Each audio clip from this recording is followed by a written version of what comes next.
chuvas em graça mandar, Ele nos dá fortaleza e ricas bênçãos em paz.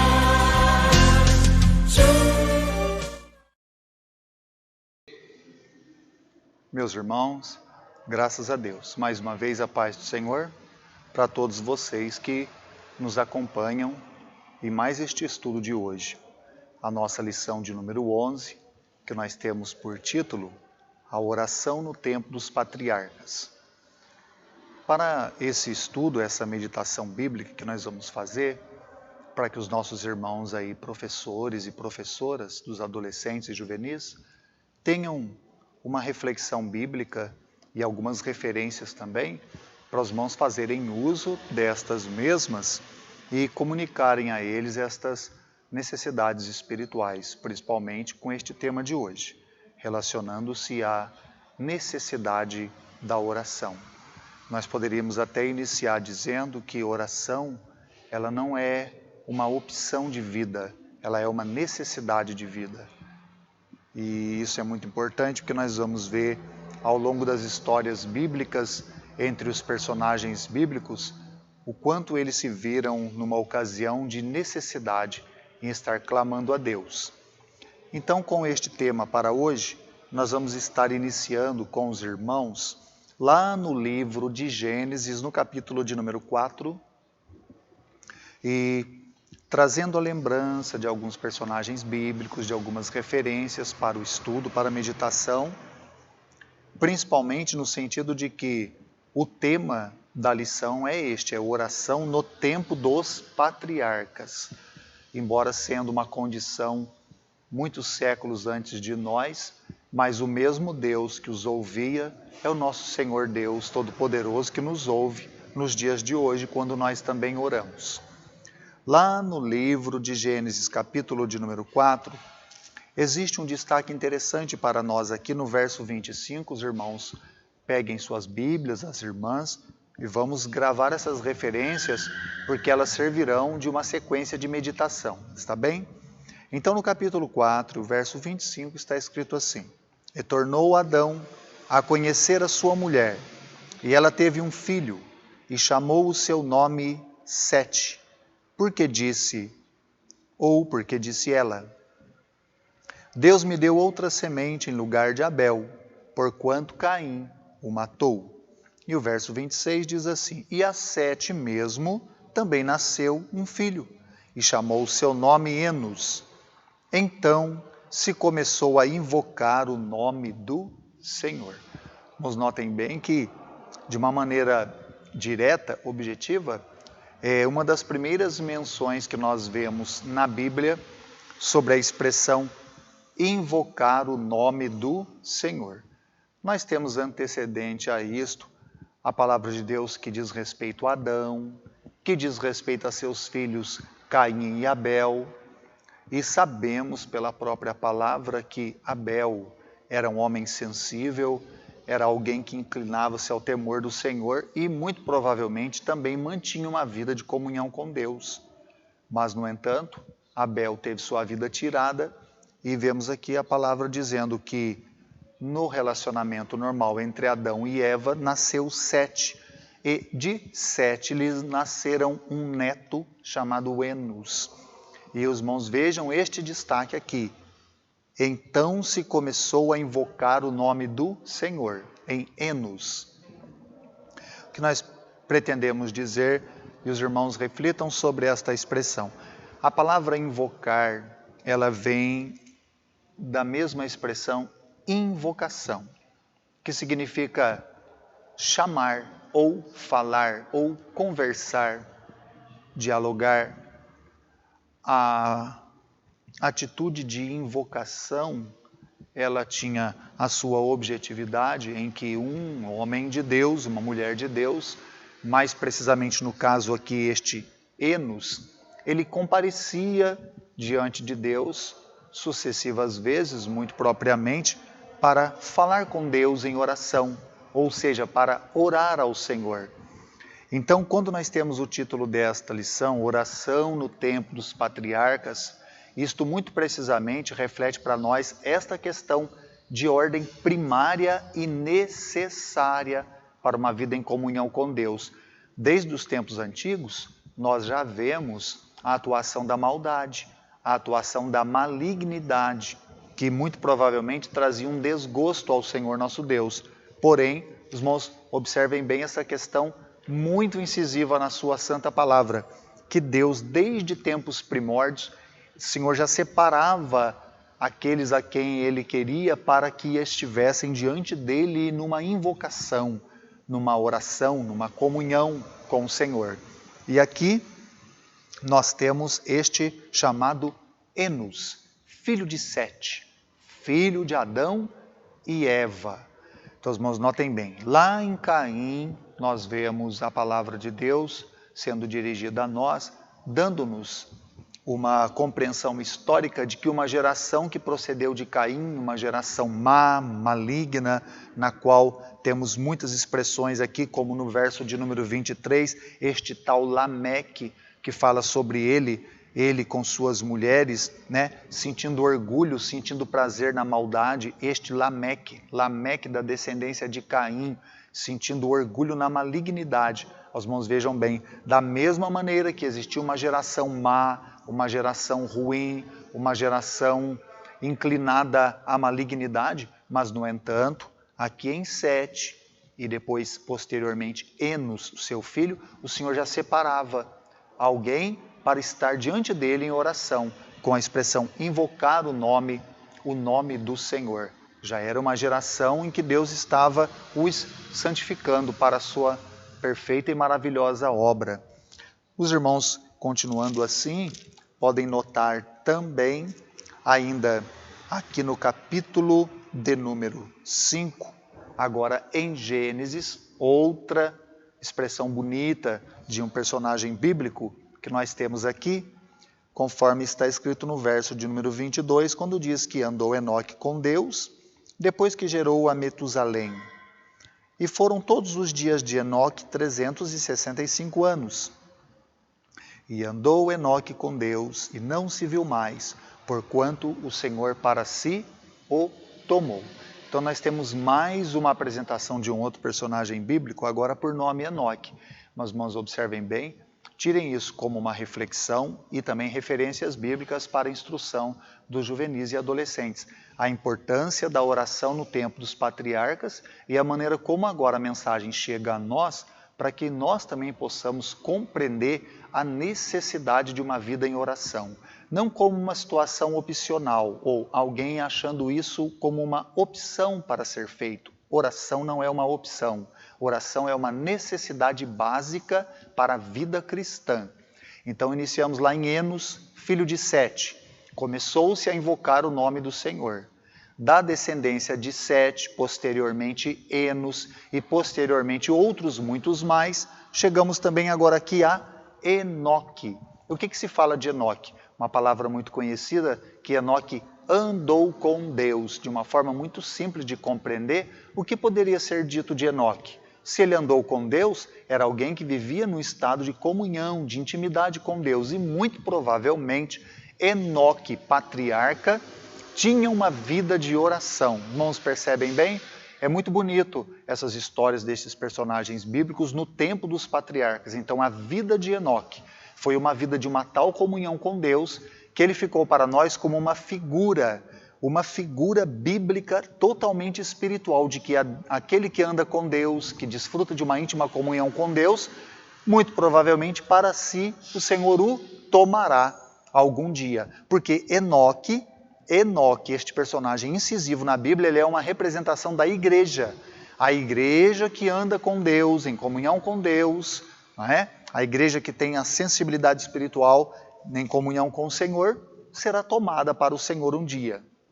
Então, a figura de Enoque representa isto de uma maneira muito linda. Enoque vivia uma vida de comunhão com Deus, uma vida de oração. E, no entanto, qual foi a consequência disso? O Senhor o tomou para si. Então, os irmãos, notem bem, mais uma referência importante com este título da lição 11. Oração no tempo dos patriarcas. Caminhando um pouco mais além, irmãos, notem bem, desde que o tema é tão objetivo neste sentido, Temos o capítulo de número 6, quando entra uma nova história. Essa história vai falar sobre mais um personagem que veio a existir em consequência da geração de Sete, da geração de Enos, da geração de Enoque. E este personagem agora é Noé. Vamos observarem bem, tudo numa sequência de homens de Deus. E é tão bonito nós destacarmos que, como disse a princípio e repito, ainda que havia uma geração proveniente de Caim, inclinada à malignidade, mas, no entanto, haviam homens que o Senhor os separava para si, e conforme a expressão bíblica lá em Enos, eles invocavam o nome do Senhor. Mais uma vez digo, a invocação no sentido de um clamor, de uma súplica, de um momento de comunhão com Deus em oração, um pedido a Deus. E agora aqui também em Noé, nós temos muitas e muitas palavras lindas que se relacionam a Noé. E quando nós vamos lá para o capítulo de número 8, os irmãos observem bem, nós temos escrito aqui assim, no verso 15, então falou Deus a Noé, dizendo, sai tu da arca e tua mulher e teus filhos e as mulheres de teus filhos contigo.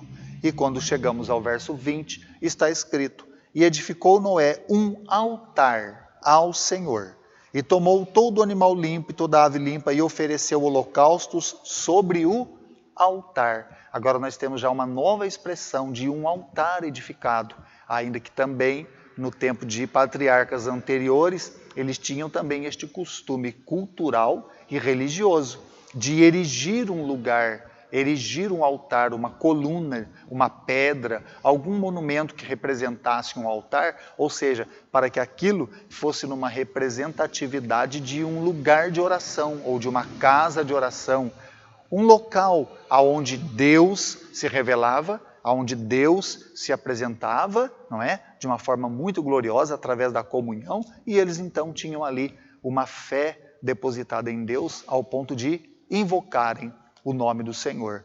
Nós temos isto muito bem explicado para nós em Jacó, ainda que seja um patriarca num tempo um pouco mais distante desta ocasião que sucede aqui, Jacó saindo de Padã Arã e indo em região a Berseba, nós vemos a palavra quando diz que Jacó, num certo local, ele ali dormiu e depois ele atribuiu a este lugar o nome Betel.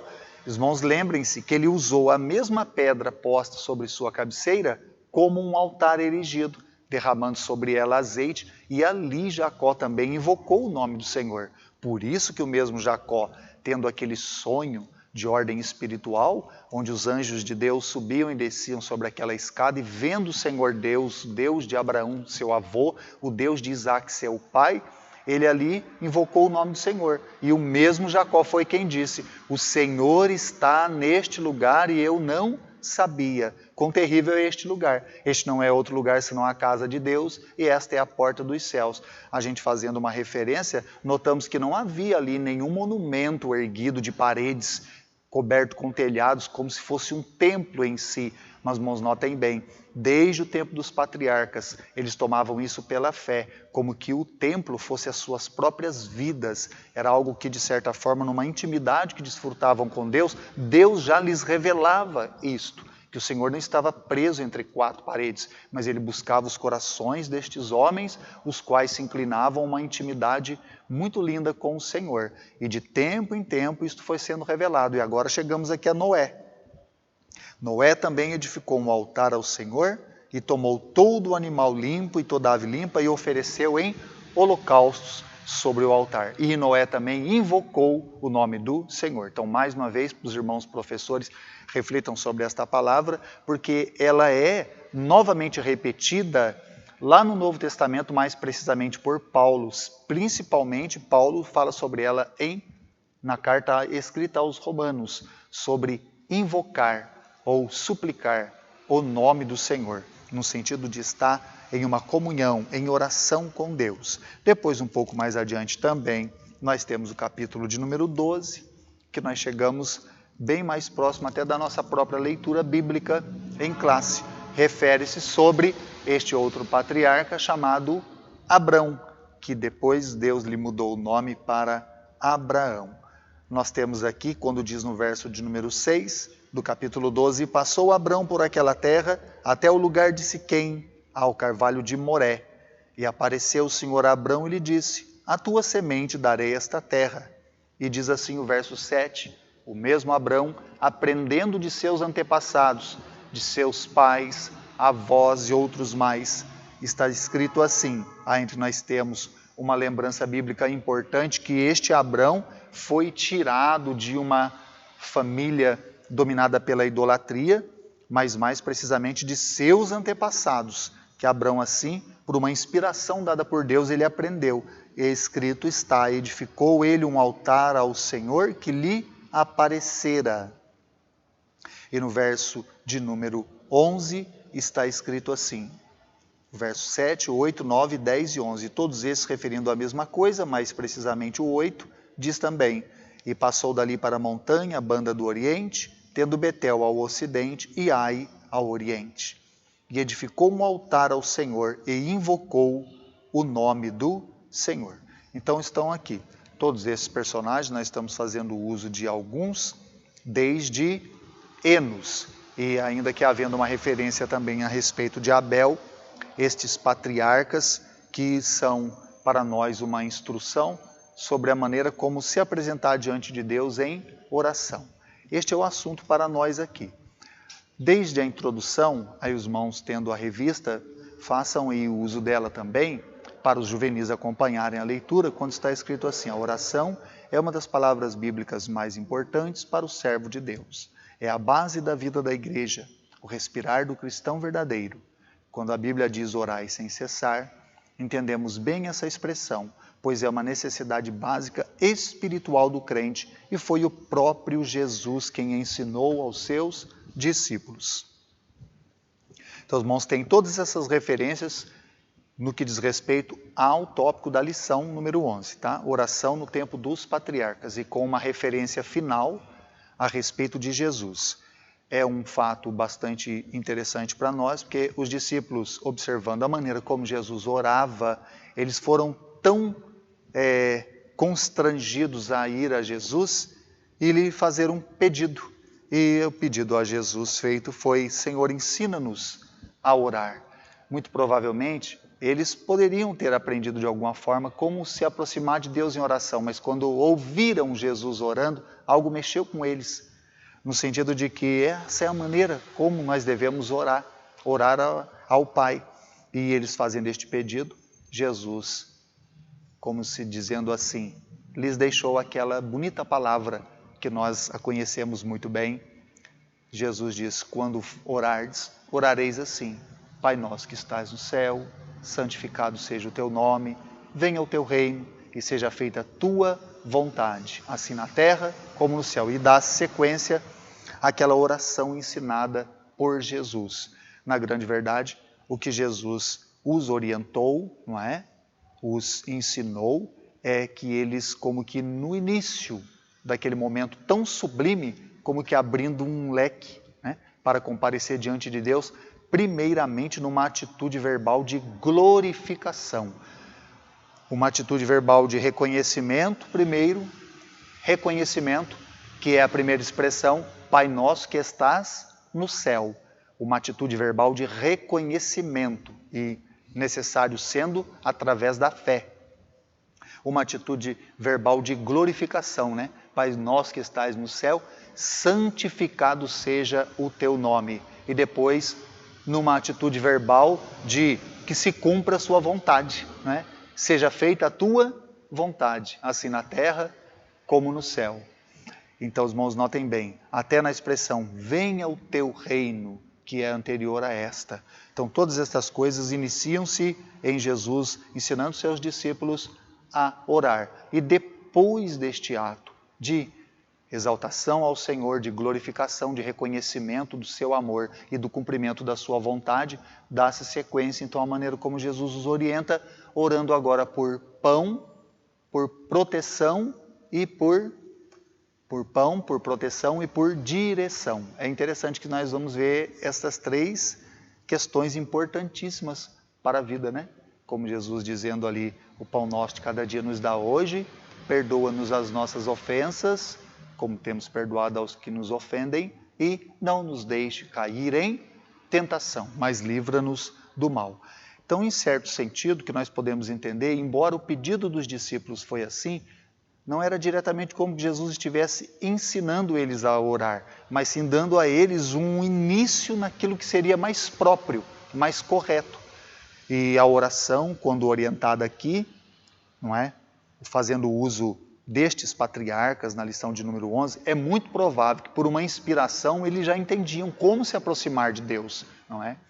É muito importante nós falarmos sobre isso e os irmãos e as irmãs, professores, transmitirem isso como ensino a eles, para eles já irem aprendendo desde novos que o momento de oração é um momento muito sublime. Temos as nossas necessidades, sabemos que devemos ir a Deus, apresentando elas verbalmente, mas a palavra de Deus diz que o Senhor sabe do que necessitamos antes mesmo de lhe pedir. Então, no entanto, que toda a nossa oração, que toda a nossa aproximação de Deus seja primeiramente com um coração submisso, com um coração quebrantado, reconhecendo a sua soberania, reconhecendo o seu amor, sua grandeza, reconhecendo a sua perfeita vontade, não é?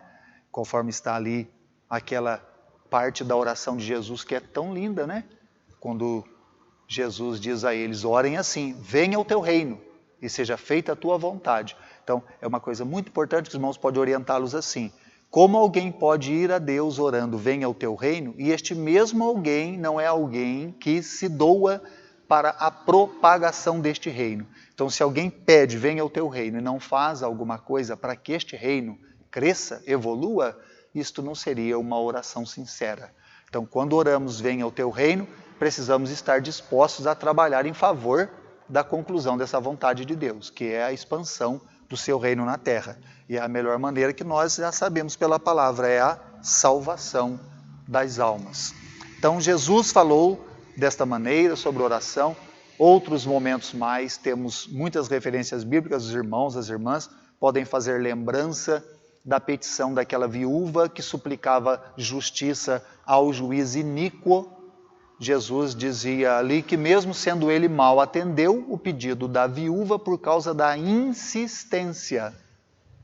Então existe uma outra questão importante que diz respeito à oração, que significa constância. Os irmãos e as irmãs podem orientá-los a que eles nunca deixem isso de lado. A constância, ela é importantíssima. A constância no seguinte significado: estar incessantemente diante de Deus em oração, não deixando para lá, mesmo que alguma coisa, por mais não sabendo nós o tempo que se levará para se cumprir, mas nós não podemos deixar de orar. Então, a simbologia máxima e maravilhosa na ilustração dando Jesus, ou naquela parábola da viúva e do juiz iníquo, tem para nós este intuito, ensinar-nos que a constância diante de Deus que é importante, porque sendo o juiz iníquo mau, ele atendeu a viúva. Aí quanto mais Jesus diz, sendo vosso Pai Celestial bom. Né?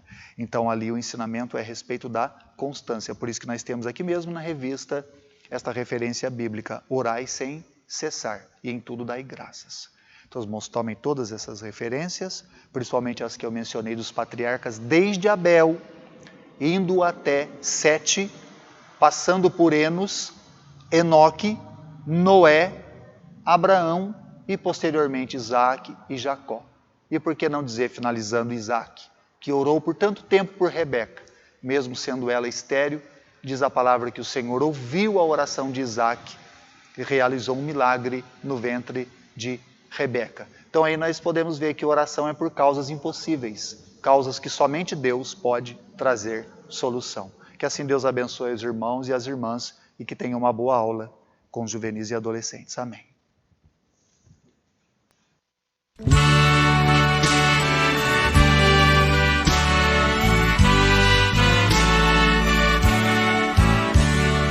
Posso, tendo as mãos vazias,